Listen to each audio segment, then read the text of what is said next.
I would say about 80% of you out there have been on this ride, the Pirates of the Caribbean, and you've always wondered, what in the name of baby Jesus is in this water? Well, now you're going to find out. So here's the plan. I've taken 2 samples, one from the Disneyland ride, the Pirates of the Caribbean, and the other from the ocean. I put both samples under the scope. What I found was not what I expected. Are you ready for this? Let's go. So here I am at Disneyland in Anaheim, California, Pirates of the Caribbean, and yes, it's crowded. So we're actually inside Pirates of the Caribbean taking a sample. And by the way, guys, I totally cleaned out this Coke bottle, sanitized it, and it was ready to go. So here it is, a little vial. Doesn't look too bad. Let me shake it up a little bit. I don't really see anything in there, but you never know. Let's open it up.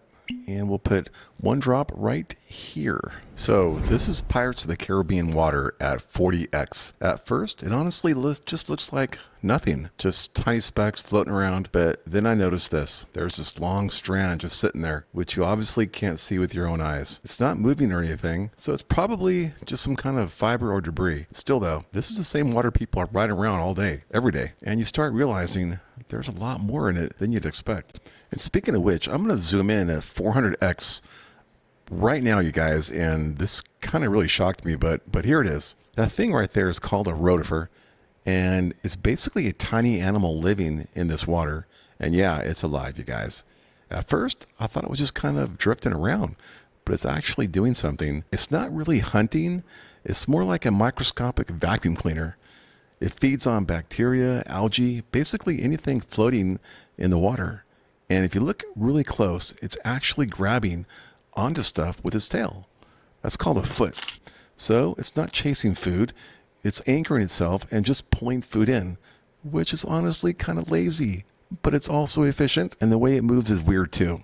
It stretches its body out, grabs something, then pulls itself forward. It's tiny, but it's a full animal, just living its life in this 1 drop of water. So I made it to the beach at Huntington Beach, California. I'm taking my second sample from the ocean to compare Pirates of the Caribbean water to real ocean water. God will be taking the sample today. Here's the ocean sample in a vial. It looks the same, pretty clean, but you never know. Let's take a look.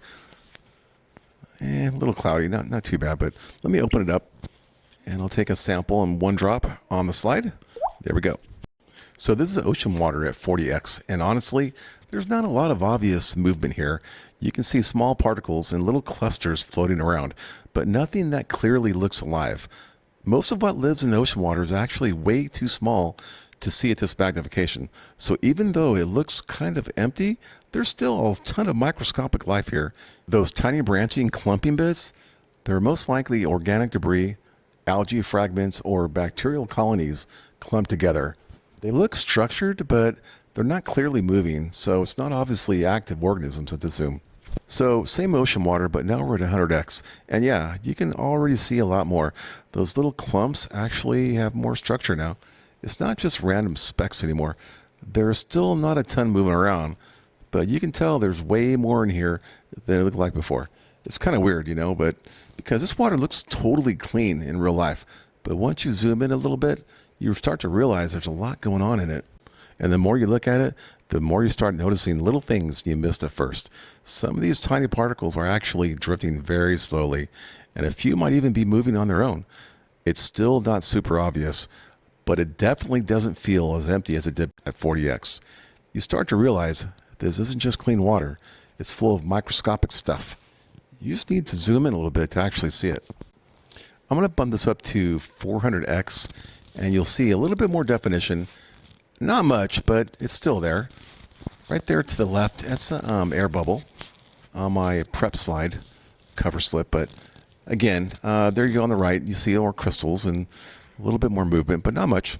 But how does it actually compare to the Pirates of the Caribbean water? So I'm doing a comparison side by side. So let's check this out. So here it is. They're side by side, and on the left is the Pirates of the Caribbean water, and on the right is the ocean sample. And honestly, the difference is pretty obvious, you guys. The Pirates water looks way more chaotic. There's more debris and a lot more visible movement. The ocean water actually looks calmer, even though you'd expect it to be worse, which is kind of surprising because this is supposed to be real ocean water, but somehow the ride water looks a lot more alive.